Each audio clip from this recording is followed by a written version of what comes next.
Nesse projeto Inglês com Fonética, nós vamos esclarecer algumas dúvidas em relação dos verbos em inglês que usa o ing no final, que por vezes nós achamos que é apenas quando é o presente continuous que nós usamos, porém tem mais alguns usos.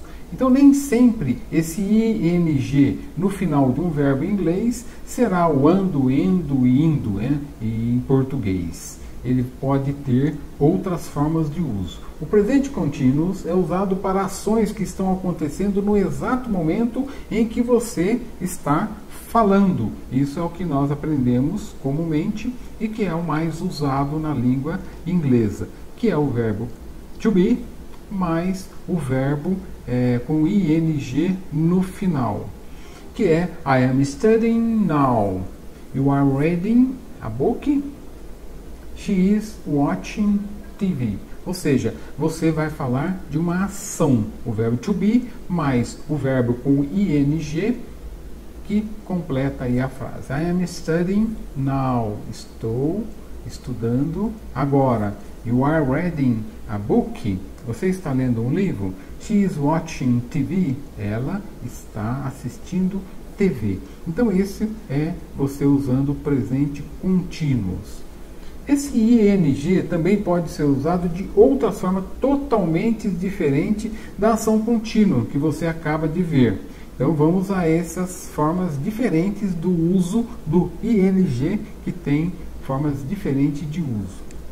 Quando usamos o verbo como um substantivo, ou seja, ele está descrevendo uma ação. Vamos lá. O drinking is harmful to your health. Ou seja, beber é prejudicial à saúde. Ou seja, a palavra drink ou drinking é o ato de beber. Você bebendo is harmful to your health. Listen to music is fun. Ouvir música é divertido. Ou seja, o listen, ou seja, virou uma ação. O ato de ouvir a música. O flying makes me nervous. Ou seja, voar me deixa nervoso. Ou seja, o ato de voar seria voando, né, que não existe. Porém, nessa forma, você usa o ing e ele se torna um substantivo. Tem a outra forma que é após preposições. I am afraid of flying. Ou seja, eu tenho medo de voar. I am afraid of flying. She is interested in writing poems. Ou seja, ela está interessada em escrever poemas. Ou seja, depois do in, você tem writing e poems. He is not happy about seeing the doctor.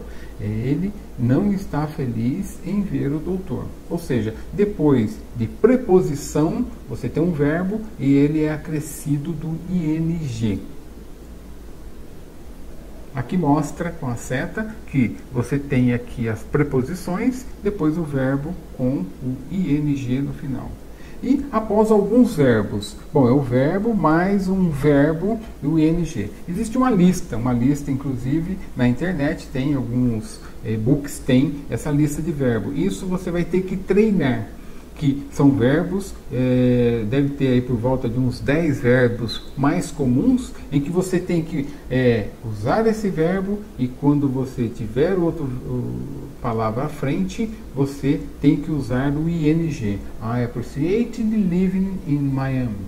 Ou seja, eu gosto de morar em Miami. I don't mind working on weekends. Eu não me importo em trabalhar aos finais de semana. She is finished clean the house.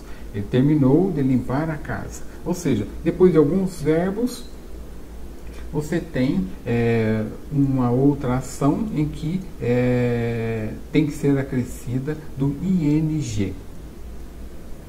Para descrever atividades com o verbo go.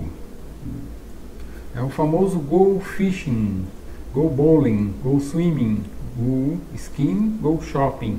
Ou seja, você tem uma ação no verbo, você usa o go e usa o ing no final.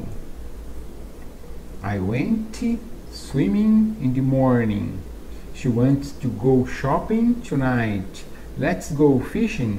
Ou seja, quando você tem uma ação, né, do verbo go, do verbo ir, went, go, e você tem a ação de ir para algum lugar. Então, esses são alguns casos. E quando você tem algum adjetivo em inglês que derivam da formação do verbo mais o ing, que é, você tem o verbo shock, que é chocar, e quando você coloca o ing, se torna um adjetivo, no caso shocking. The movie was shocking. O filme foi chocante. Ou seja, o verbo se transformou num adjetivo com o ing no final.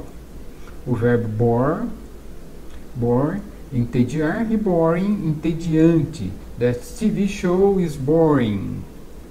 É muito importante que existem muito mais casos mais complexos sobre as formas do ing no inglês. Porém, esses são os casos mais utilizados do inglês. Você treinando, obviamente, fica igual ao português. Você ouve uma palavra ou uma composição de uma frase errada, você vai sentir. E isso é com o treino que você vai conseguir entender isso. Bem, fica o convite nosso especial. Curta o nosso canal, deixe um joinha, inscreva no nosso canal.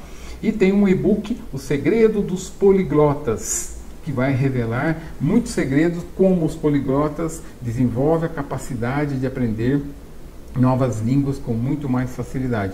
E conheça o nosso projeto Inglês com Fonética, que é o desenvolvimento da capacidade de você falar corretamente e, obviamente, entender o som do inglês corretamente. Curta a nossa página e qualquer dúvida, deixa abaixo que nós vamos responder. Um abraço e até a próxima aula.